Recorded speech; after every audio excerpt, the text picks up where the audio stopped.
Boa noite a todos. Em Brasília, 19 horas. Não é a Voz do Brasil, mas é aquela live que nós temos um compromisso de toda semana, às quintas-feiras, nesse horário, entrar em contato com todos vocês do Brasil. Temos boas notícias hoje, fatos novos, temos furos, até de jornalísticos aqui, que nós queremos compactuar com todos vocês. Primeiro, a apresentação de quem está na mesa aqui. Lá na ponta direita, o nosso querido ministro da Educação, o Abrão Van Trombeck, vai falar um pouquinho da nossa visita hoje lá no ministério dele. Toda semana nós visitaremos um ministério para exatamente aprofundar esse nosso laço de amizade e ver como trocar informações de modo que nós possamos, de forma mais direta, colaborar com o respectivo ministério e o ministério também, obviamente, se apresentar mostrando o que está fazendo. Aqui do meu lado, nosso querido André Mendonça, advogado-geral da União. Em três momentos ele vai interferir aqui falando. Tá? Um, inclusive, é um furo, tá certo? Excelente para todos aqueles que querem transparência para valer em tudo que acontece aqui no serviço público. Aqui a senhora Elisângela, nossa intérprete de Libras, e aqui na esquerda o Vitor Hugo, líder do governo. Tem o que falar sobre Previdência, tá? E bem como decretos. Ele vai se apresentar aqui a deputados, senadores, e para você também, que está na ponta da linha. Né? Então ele vai falar um pouquinho sobre decretos presidenciais, que é uma coisa, só não é mais importante do que lei. Está logo abaixo da lei, mas às vezes o decreto mal redigido, ou abusando, ultrapassando os limites, atrapalha todos. Nós estamos prontos, ele vai dizer por quê, a atender o público, em especial deputados e senadores, para possíveis modificações nesse decreto. Então, depois do Vitor Hugo, ele vai dar o recado dele e vai voltar aqui o nosso querido Jorge Seife Filho, que vai falar um pouquinho sobre seguro-defeso e as novidades no tocante à aquicultura, piscicultura, que era uma coisa esquecida no Brasil. A gente não pode entender como é que pode ter um país com tanta água como o nosso, nós aqui não consumimos mais peixe, e ajudar aqueles que têm necessidade de proteínas, consegui-la através da pesca, quer seja artesanal, a pesca profissional ou a criação de peixe. Então, um assunto importante, mas de maneira de passagem, hoje, 24 ou 25? 25 de abril, eu queria cumprimentar aqui os policiais civis e militares e outros do Brasil nessa operação PC-27, em todo o Brasil, onde quase 4.000 pessoas foram detidas. Então, um trabalho das nossas polícias que nos orgulha a todos. E dizer a todos vocês, há poucos dias, a imprensa noticiou que no primeiro trimestre desse ano, o número de homicídios no Brasil caiu aproximadamente 25%. Tivesse aumentado, de quem seria a culpa? De quem? Minha. Diminuiu, não quero louros de nada. Eu quero cumprimentar e louvar e agradecer o trabalho de todos os policiais civis, militares, PF, PRF, bombeiros, guardas municipais, todos, e com toda certeza, o trabalho de todos vocês envolvidos, bem como governadores. Olha só, o estado que menos morte teve, em relação ao mesmo período do ano passado, foi o Ceará. Então esteve lá presente a Força Nacional, com toda certeza o governador, que é do PT, o Camilo do PT, também está fazendo seu trabalho. Não temos aqui nenhum problema em elogiar o governador, independente da coloração político-partidária dele, mas diminuiu o número de mortes violentas. A gente fica muito feliz com isso, com toda certeza. Tem a participação do governador também. Conversei com ele a questão de um mês e pouco atrás, daquele problema sério que teve no Ceará, e muita coisa temos em comum. E pretendemos ajudar os governadores de maneira geral no que for possível no combate à violência. E nós precisamos dos governadores, ajudem o Sérgio Moro a aprovar a sua lei anticrime, o seu projeto de lei anticrime, que está na Câmara dos Deputados. Então, rapidamente aqui, passando a palavra para o nosso Vitor Hugo aqui, o nosso líder do governo na Câmara dos Deputados.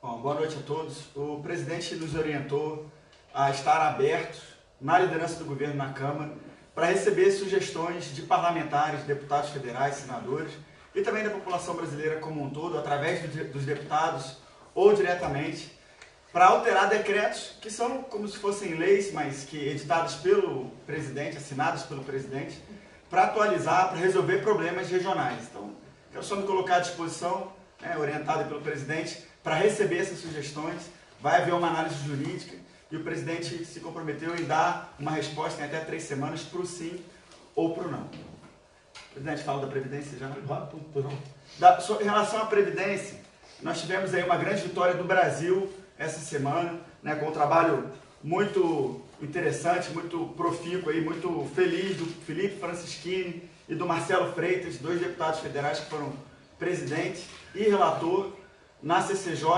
na Comissão de Constituição e Justiça da Câmara dos Deputados, e que aprovou a admissibilidade da PEC da nova Previdência.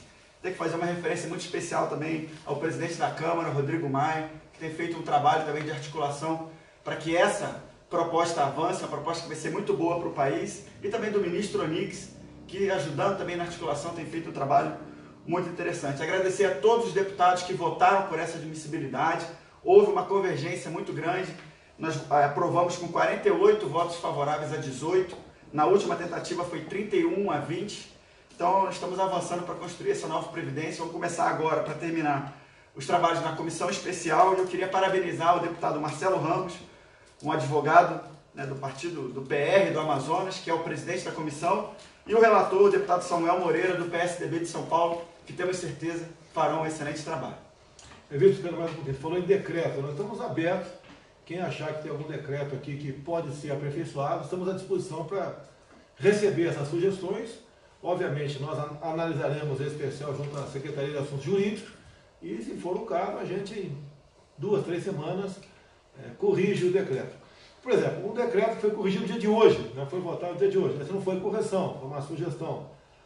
Anualmente, nós aqui no Brasil, via decreto, nós fixávamos o horário de verão, um determinado período. Então, por exemplo, o deputado João Campos nos procurou e trouxe argumentos pelo fim do horário de verão.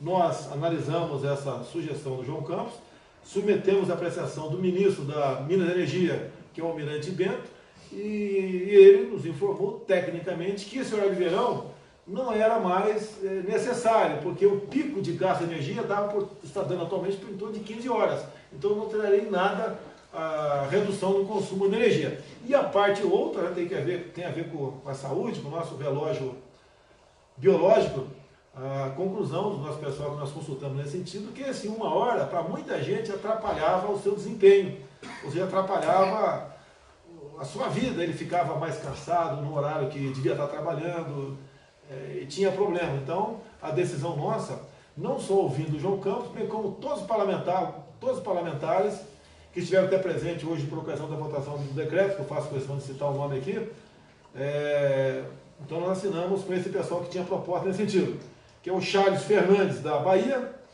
o Luiz Nishimori, do Paraná, Luiz Ovandro, de Mato Grosso do Sul, e o delegado Valdir, de Goiás. Então, esse ano, não teremos horário de verão. E do que depender da gente, e da população, que todas as pesquisas que fizemos na internet, dava sempre acima de 70% o número de pessoas que votaram pelo fim do horário de verão. Mais uma coisa? Não só. Obrigado aí. Me permite a brincadeira, o homem do fundo do mar aqui, o nosso Jorge Seita, daqui a pouco ele vai falar aqui do lado aqui. Eu vou passar agora, tem 3 intervenções aqui do nosso querido André Mendonça, que é o ministro da Advocacia Geral da União. Que é quando você procura um advogado, para que é? É para te defender. Quem é que defende a mim e os poderes legislativo e judiciário no primeiro momento? É o nosso André Mendonça aqui. Deixo claro que essa questão no Supremo, que eu ia falar agora, que envolvia uma censura, a revista Cruzoé, que não tem nada a ver com o mérito da questão, nada a ver. Ele estava defendendo lá, como advogado geral da União, o direito de o ministro do Supremo propor, abrir um inquérito, levando-se em conta o regimento interno. Então, nada a ver com o mérito. Ele foi muito criticado. Alguns acharam que eu havia determinado para ele, quer dizer que aqui não tem patrão e empregado. Nós estamos na mesma função, nós estamos no mesmo barco, tá certo? e eu havia determinado que ele defendesse, então, a decisão do Supremo de instalar um inquérito no tocante ao publicado pela revista Cruzeiro. Esse assunto, prossiga, fale. Presidente, obrigado pela oportunidade de estar aqui hoje, a você que nos assiste. É uma oportunidade de esclarecer. Há uma confusão. Muita gente pensa que a AGU só defende o Executivo. Não é verdade. A AGU, pela Constituição, tem que defender o Executivo, o Legislativo, o Judiciário, o Tribunal de Contas da União, o próprio Ministério Público Federal. Nós, por exemplo, hoje representamos e defendemos o Deltan Dallagnol numa ação de indenização em que o ex-presidente Lula moveu contra ele. A AGU que faz a defesa do Deltan. E no caso do Supremo, nós não entramos no mérito para saber se havia uma censura ou não. Não era papel da AGU. A AGU não atua no inquérito. Quem atua no inquérito é na área criminal. A AGU ela foi intimada para se manifestar no sentido de analisar se o presidente do Supremo pode ou não instaurar um inquérito. E é nesse sentido que nós nos manifestamos. Como o regimento interno do Supremo tem força de lei e o regimento prevê que o presidente pode instaurar um inquérito, nós fizemos a manifestação nesse sentido. E o que nós esperamos é que o Supremo, em breve, possa definir isso com mais clareza, para que toda a sociedade tenha a resposta final do próprio Supremo Tribunal Federal. Então foi nesse sentido que nós nos manifestamos. É consenso de todos que a liberdade de imprensa é um valor inegociável. E nós não entramos nessa questão. E o próprio ministro Alexandre de Moraes reconheceu e revogou a sua própria decisão. Então foi uma manifestação técnica num dever institucional e constitucional que a AGU tinha que fazer naquela situação específica. Parabéns, e mais duas oportunidades ele vai falar. Essas outras são novidades aqui, que com toda certeza você vai gostar da notícia aqui. Recebi hoje pela manhã a menina Yasmin, de 8 anos de idade, a mesma idade da Laura. Você se lembra, por ocasião da Páscoa, que nós comemoramos aqui, quando eu cumprimentei a garotada, e em dado momento eu perguntei ali, né? Quem é Palmeiras aí? Quem é palmeirense? Tá? E a menina falou que não era, e não me cumprimentou, obviamente. Ela é flamenguista, tá? E lamento o Flamengo ter perdido ontem o jogo 2-1, lamento, tá certo? E como brasileiro, torci para o Flamengo, pode acreditar que é verdade aí. Então recebi a visita, apresentei com a camisa do Flamengo, está presente o pai, a mãe, tinha uma advogada também. E no sábado, né, nós visitaremos lá na estrutural, está previsto, a família da menina, porque ela sofreu realmente muito, porque teve muita gente que entendeu que ela não tinha educação a não me cumprimentar. Outros não gostaram porque o pai falou publicamente que votou em mim. Então, nessa confusão toda, sobrou com uma menina de 8 anos de idade. Recebi um áudio, não sei se é da professora dela ou da diretora da escola, contando o drama dela, sair na escola. Tá? O Estado de São Paulo fez a matéria, equivocada. As demais órgãos de imprensa republicaram isso daí, foi uma coisa aqui que repercutiu no Brasil todo. Me compararam até com aquela menina do tempo do Figueiredo, e com todo respeito, não só a menina do tempo do Figueiredo, nem com essa de 8 anos de idade. Qual a maturidade política essa menina tem para saber se vai cumprimentar eu, o que eu defendo, o que eu penso? Lógico, tem muita criança com essa idade já tem uma certa maturidade, entende as coisas, mas não com a profundidade que nós aqui, já com maior idade, tem. Então nós visitaremos essa menina.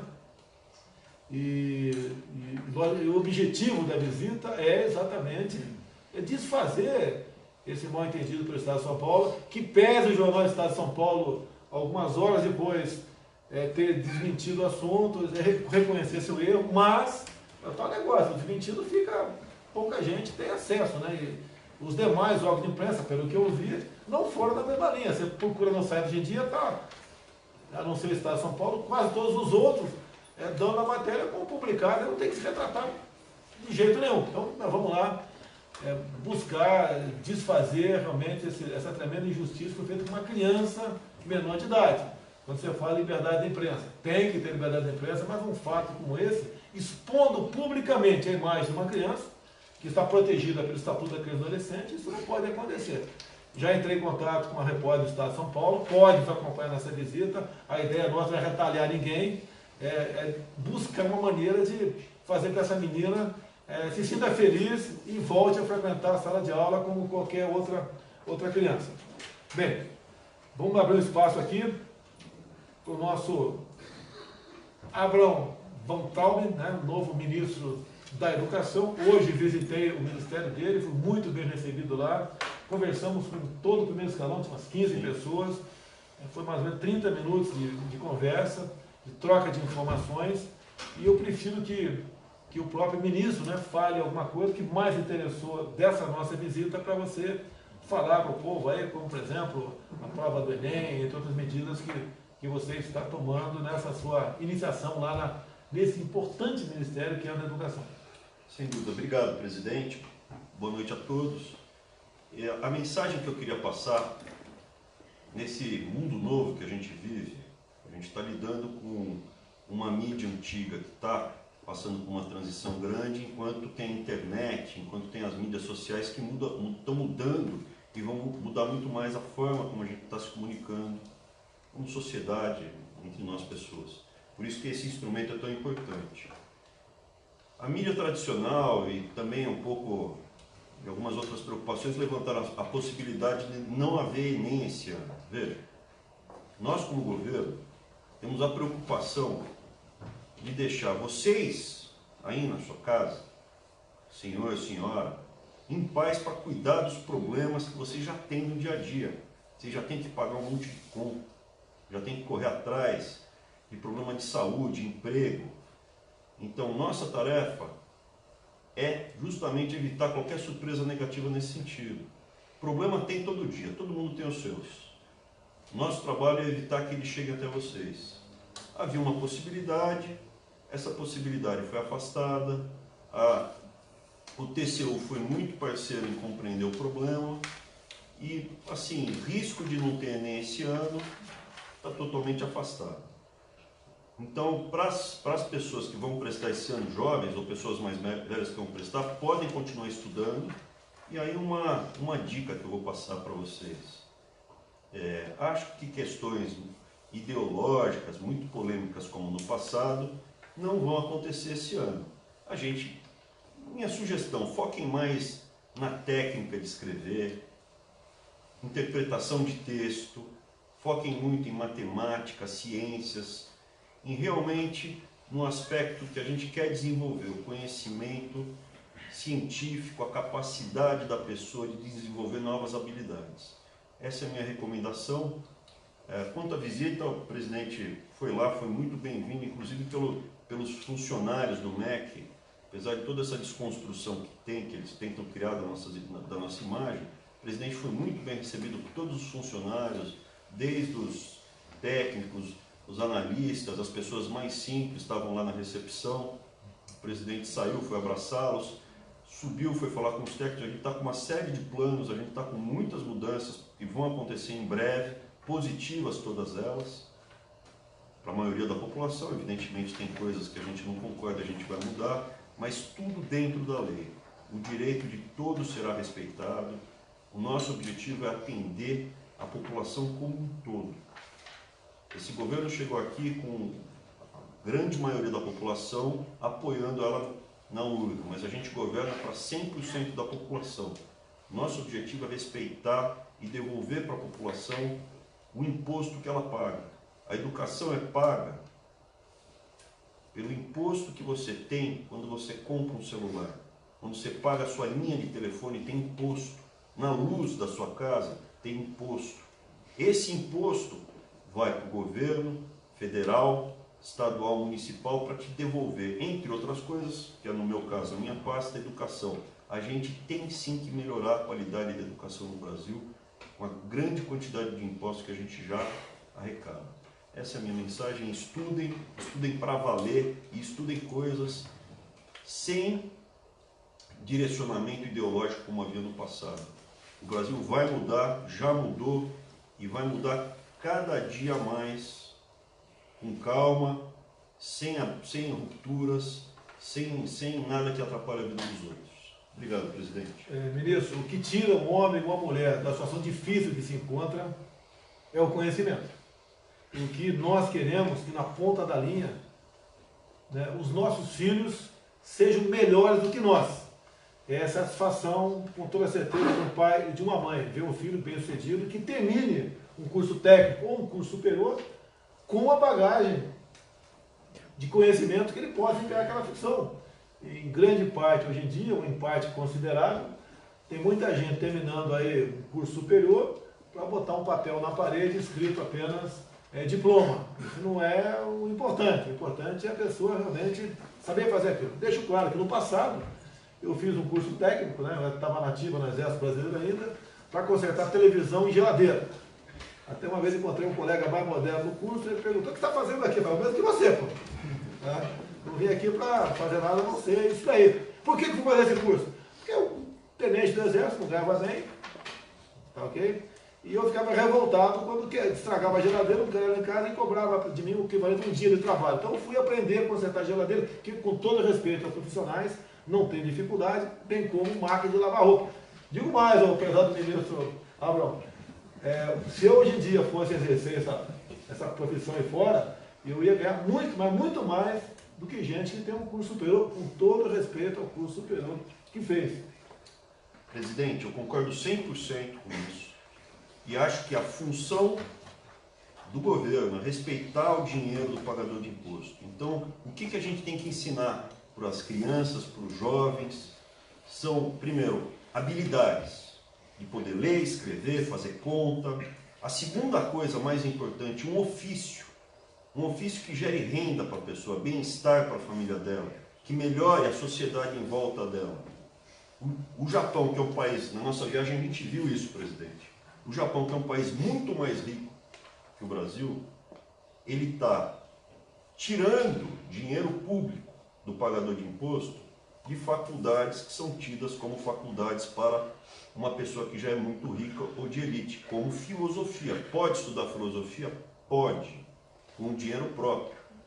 E o Japão reforça o quê? Esse dinheiro que vai para faculdades como de filosofia, sociologia, ele coloca em faculdades que geram retorno de fato, enfermagem, veterinária, engenharia, medicina. Mas, de novo, presidente, quem está nos cursos atuais não precisa se preocupar, nada vai ser, o direito deles vai ser respeitado, tudo segue vida normal, gente.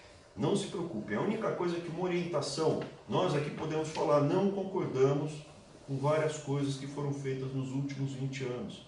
Por isso que o Brasil está longe do potencial dele. E é isso que começa a mudar. O ministro da Educação tem o seu Twitter, eu não ouso falar aqui, não ouso.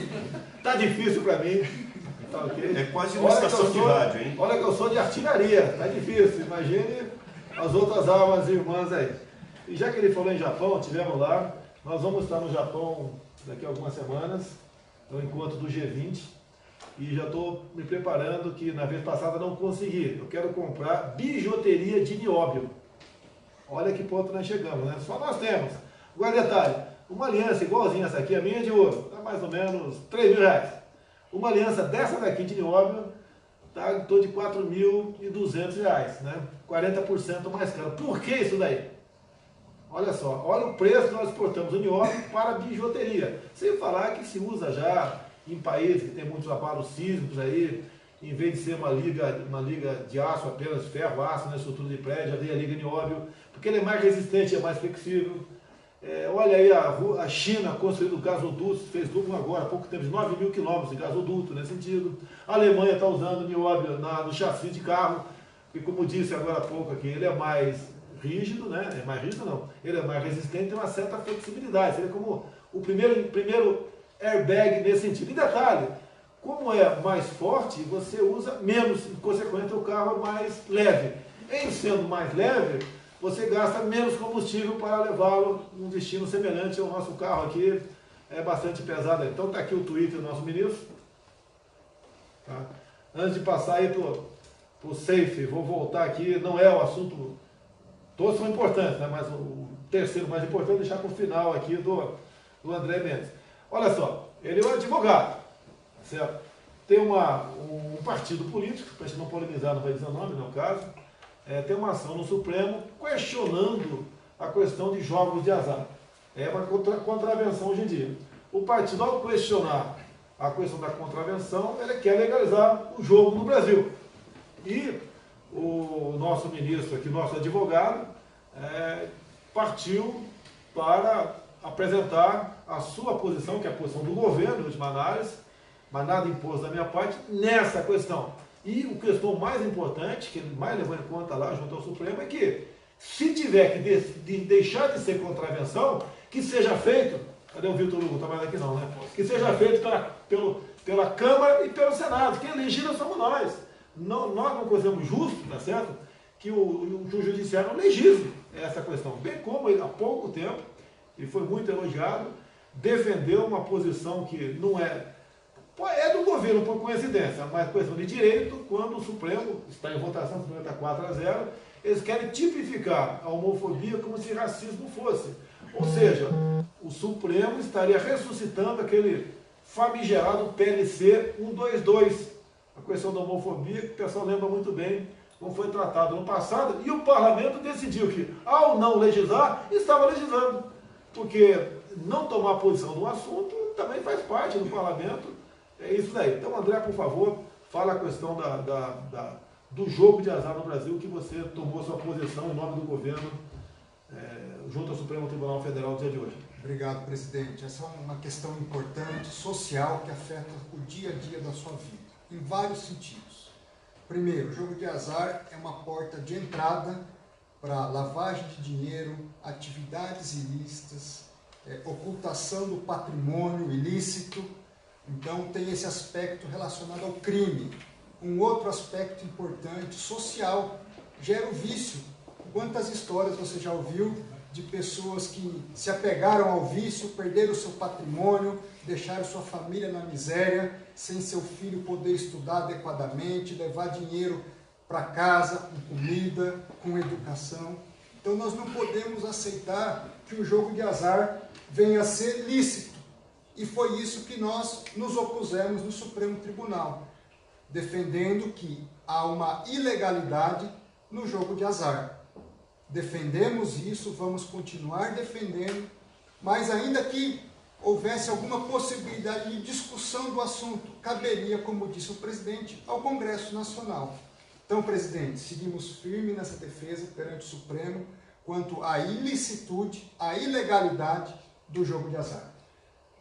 Ele vai voltar para o último caso daqui a pouco, né? Antes de dizer para vocês, tivemos um café da manhã com jornalistas hoje, depois de 15 jornalistas, metade, né? Metade não dá 7,5, né? Mas a maioria aqui era de revistas. E eu pedi autorização para eles, nós filmamos tudo, pedi autorização para todos eles, eles concordaram que nós pudéssemos publicar. É quase 1 hora de bate-papo, nós estamos acertando aqui com o Carlos, aqui, que tem o canal nosso YouTube, para publicar isso daí. Quem tiver tempo, acho que vale a pena para conhecer um pouquinho do jornalismo, uma conversa bastante saudável, salutar, foi excepcional. E também, né, a primeira pergunta, logo no começo, uma jornalista, uma senhora, perguntou o seguinte: por que você está há 3 dias sem o Twitter, sem o Facebook, etc. O Carlos está bloqueando, está censurando você? Eu falei, a resposta foi a seguinte: olha, até há pouco tempo vocês estavam massacrando, dando pancada em mim, dizendo que eu devia governar e não ficar no Twitter.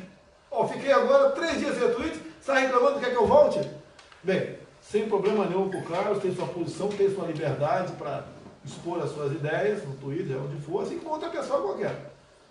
Então, vale a pena, quem tiver tempo, né, assistir isso brevemente no nosso canal do YouTube. Vou passar agora para o jovem, que até o momento foi a única indicação minha, sem ser ministro, né, para a secretaria, nosso secretário da Pesca, que vai falar um pouquinho sobre novo cadastro nacional de pescadores. Aquela história do seguro-defeso. Tem muita fraude aí. E nós temos um compromisso de combater a fraude. Ele vai falar sobre isso aí melhor do que eu. Safe, bora aí. Nosso querido presidente, nosso capitão, muito obrigado pela oportunidade.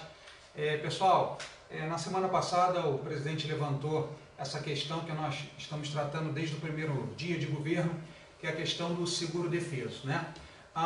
Lá atrás, desde 2014, e foi repetido os testes em 2017, as estatísticas, as pesquisas, a CGU, Controladoria Geral da União, detectou que de 66% para mais são fraudes os recebedores, ou seja, as pessoas estão recebendo um benefício que não lhes cabia direito.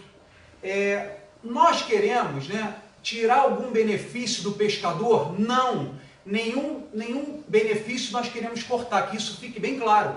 Mas óbvio que nós, pegando carona com o que o nosso ministro da Educação, Abraham, falou, nós queremos respeitar o dinheiro público, respeitar os impostos que o brasileiro paga. Não é possível que num programa social, no mínimo 66%, seja fraude. É dinheiro nosso indo para o ralo, indo para pessoas que não são pescadores. Então o que acontece?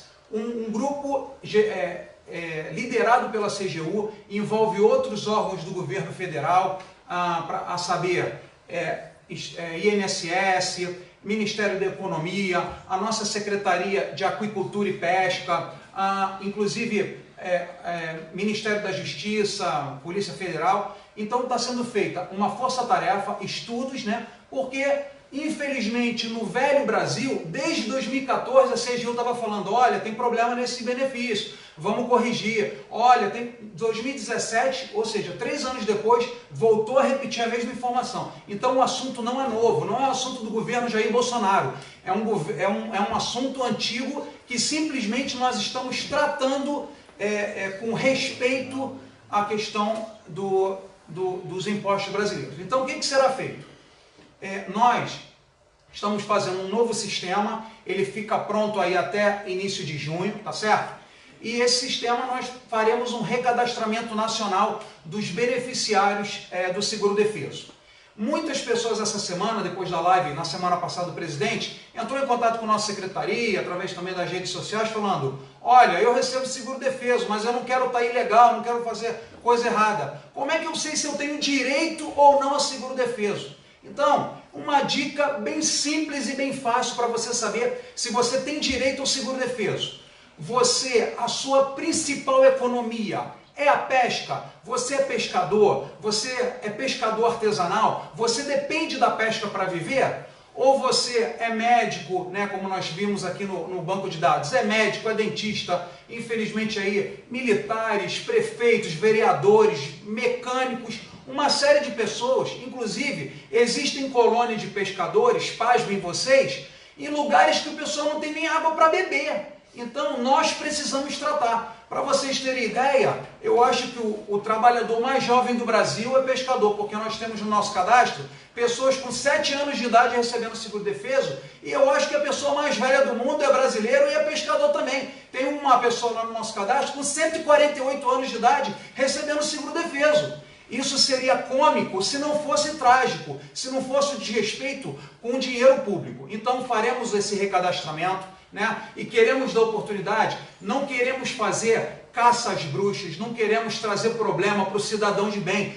Muitas pessoas foram induzidas a receber, a se inscrever no seguro-defeso. Não é o nosso objetivo. São 3 bilhões de reais, quase 3 bilhões de reais, do dinheiro do brasileiro, que podia estar construindo estrada, podia estar construindo hospitais, creches, tantas coisas que nós carecemos, ou investindo na aquicultura, na piscicultura, em tantas coisas que estão indo indevidamente para as pessoas. E, capitão, existe ainda um aspecto ainda mais nocivo da questão do seguro-defeso. Ele conta para tempo de aposentadoria, ou seja, pessoas hoje estão recebendo seguro-defeso indevidamente, 66%, e depois, lá na frente, na velhice, ainda vão gozar da aposentadoria com que não tinham direito. Então, nós estamos fazendo o cadastramento.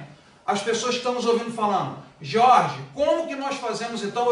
Eu não trabalho com pesca, eu já trabalhei, fui induzido, nós sabemos disso, muitas pessoas foram induzidas, infelizmente, em épocas eleitorais, nós sabemos disso. Como que nós podemos fazer? Você vai procurar a sua colônia de pescadores, que é um grande parceiro nosso, colônias, federações, confederações, você vai procurá-los e vai falar assim, olha, eu não sou mais pescador, ou eu nunca fui pescador, não quero problema com falsidade ideológica, não quero problema com a justiça brasileira, por favor, retire meu nome. Porque quem fornece a lista de nomes para o INSS são as entidades coligadas ao INSS, que são as colônias. Respondi, capitão? Alguma dúvida mais? nós temos informações não comprovadas ainda, que pelo que parece, um Estado, o respectivo governo, governador, tinha senha direta. Ele botava aqui bem entendido. São 4 meses, segundo a defesa, é isso? Tem até 6 meses. Vamos fazer de conta que são 4 meses. Então, uma família com 3 pessoas, entrando no seguro-defesa, tá? Passa a ganhar o equivalente a um salário mínimo durante o ano todo. E nós temos a obrigação de zelar pelo recurso público e combater isso daí. Eu fui muito atacado durante a minha campanha, dizendo que eu ia acabar com o seguro-defesa. Tá? E, por coincidência ou não quero entrar em detalhe aqui, mas eu perdi apenas num estado do Brasil, tirando a região Nordeste, perdi. E exatamente nesse estado que eu perdi as eleições lá, é o estado onde tem o maior número de concentração de beneficiários do seguro-defesa. Então você pode ver, usa-se inclusive dinheiro público. Se eu pago R$10 para você votar em mim, por exemplo, tá? Alguém me filma aí, eu paguei R$10 para votar em mim para candidato a vereador. Com toda certeza eu vou perder meu mandato. Agora, gente gasta, está quase 3 bilhões a despesa. Quase 3 bilhões. Está quase 3 bilhões a despesa com seguro-defesa, ou seja, quase 2 bilhões é fraude, e com essa grana se comprava, muita gente se comprava assim, eleição, reeleição para vereador, deputado federal, senador. Digo mais ainda, Paraty, Rio de Janeiro, quando deu aquele episódio comigo lá atrás, que me acusaram lá de crime ambiental, que eu fui autuado num dia e hora, que eu tinha metido o dedo no painel de presença aqui em Brasília, então eu não estava lá. Teve uma confusão, teve um vereador de Paraty que me atacou muito, e eu, de modo errado, ele levantei que esse vereador em Paraty, acreditem, você não vai acreditar agora, assim, criou um seguro-defesa municipal. Então o pessoal de Paraty, quem porventura recebe um seguro irregular, está até duplicado, o da União e municipal, eu não quero problema para vocês. Nós queremos é que acabe aí essas pessoas que porventura estejam recebendo seguro-defesa de forma irregular. Capitão, só para complementar uma pequena informação que eu acabei me lembrando. Pessoal, 70% hoje dos brasileiros usam internet. 70%, essas são as estatísticas.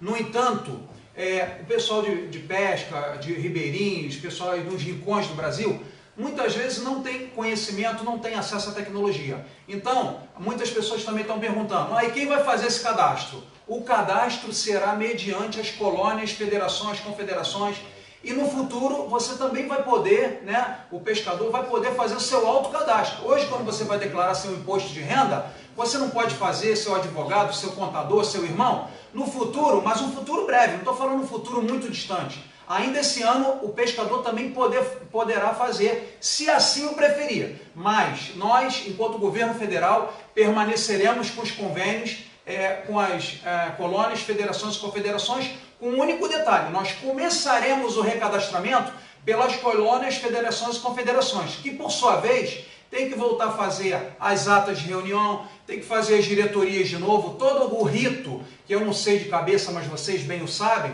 porque existem algumas dessas entidades que não fazem suas eleições e não têm sua diretoria eleita há muito tempo. Por que nós vamos começar o cadastro por essas entidades? Porque elas serão responsáveis pelas pessoas que forem beneficiárias. Então, a pessoa que se declarar pescador vai ter que responder, porque é uma autodeclaração, hoje é um autodeclaratório, e as colônias que conhecem quem realmente são pescadores e pescadoras e quem não são. Capitão, minha parte era essa. Mais 2 assuntos para encerrar a live aqui. Todo final de feriadão é comum você assistir nas televisões, ver nos jornais, ouvir nas rádios, o número de acidentes vem como o número de mortes. Bem, nesse último feriadão da Semana Santa, tivemos 11% a menos de acidentes e 28% a menos de mortes. Se isso não fosse o contrário, o majorado, quem seria o responsável? Quem? Com toda certeza eu. Por que isso daí eu falaria eu? Porque nós tomamos uma decisão junto ao nosso ministro da Infraestrutura, o Tarcísio, de nós não mais aceitarmos a proliferação de radares pelo Brasil, que é um caça-níquel, que é a indústria da montagem. Então ele estava na sua frente, quando eu conversei com ele, custou um pouco mais de um mês, 8 mil e poucos pedidos de novos radares pelo Brasil. Mais 8 mil e poucos. O negócio é redondo, sentiu que é redondo. Então eu conversei com o Tarcísio, está arquivado isso aí. A decisão junto a ele é que os contratos em rodovias federais, por favor, rodovias federais, tá certo? Nós não vamos renovar esse contrato e vamos botar um fim, de forma drástica, na indústria da multa. Talvez, né, algumas rodovias que já foram retiradas, não foram instalados radares, tenha essa repercussão positiva na questão de menor número de acidentes e mortes no Brasil. Bem, o último assunto, eu acho que muito importante, né, é do nosso André Mendonça. Temos aqui um parecer da Advocacia Geral da União. O parecer é feito por ele, e quando o presidente assina e é publicado no Diário Oficial da União, ele praticamente tem força de lei, é isso? Tem efeito vinculante, presidente, ou seja, toda administração pública federal vai ter que seguir as orientações do parecer. O que eu falei durante a minha campanha, antes da campanha também, né? Nós temos que ser transparentes. Quantas vezes eu falei de caixa preta do BNDES? Tá? Tem melhorado o BNDES? Tem melhorado sim. Tá? Mas nós queremos algo que seja aberto a toda a administração pública. Não pode mais ter aquela história de, olha, isso não pode, esse ministério, ou esse banco oficial, esse estatal, não pode.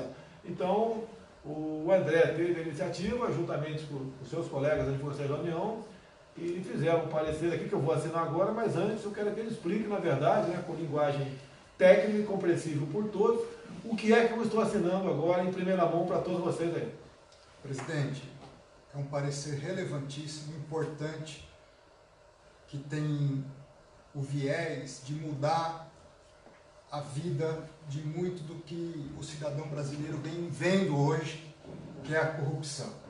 Durante muito tempo, os órgãos de controle, aquele que fiscaliza o dinheiro público, o Ministério Público, o TCU, a Controladoria Geral da União, a Polícia Federal, todos esses órgãos não tinham acesso livre ao dinheiro público, ao dinheiro que era empregado na escola, na saúde, na educação. O que nós estamos dizendo com esse parecer, presidente?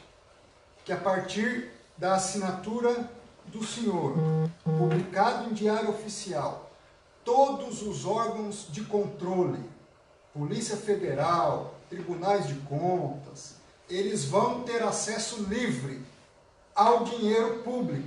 Ou seja, tem um dinheiro que foi repassado lá para o BNDES, ou lá para o município, lá para o Estado, da União, esses órgãos de controle vão ter acesso livre. Não vai poder ser defendido que não pode ter acesso por causa do sigilo bancário.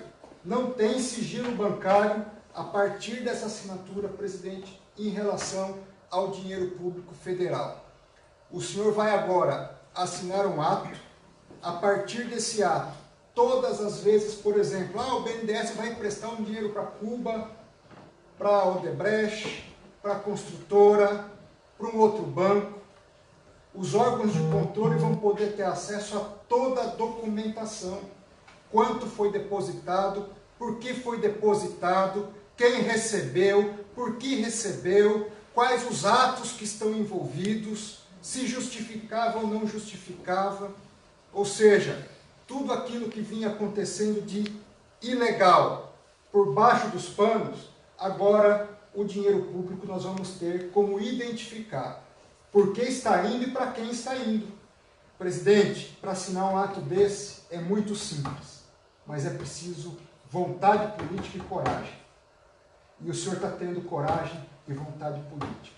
Como cidadão e como advogado do Estado brasileiro, nós só temos a agradecer a coragem que o senhor está tendo para dizer agora que o dinheiro do cidadão, o Tribunal de Contas, a Polícia Federal e a Controladoria vão ter direito a ver por que esse dinheiro público está sendo destinado para aquela finalidade. É um novo patamar. Há alguns anos atrás, presidente, eu tive que entrar com uma ação contra o Banco do Brasil, a pedido da Polícia Federal, para a Polícia Federal poder ver na conta do Banco do Brasil para quem estava indo o dinheiro que nós, cidadãos, pagamos. Isso acaba hoje, presidente da República. Muito obrigado, como cidadão brasileiro, por essa determinação do senhor. Prezado André, parabéns a você e, por favor, extensivo a todos os servidores da Advocacia Geral da União. Com muito orgulho e satisfação, eu uso aqui a minha compacto para assinar um documento tão importante como esse.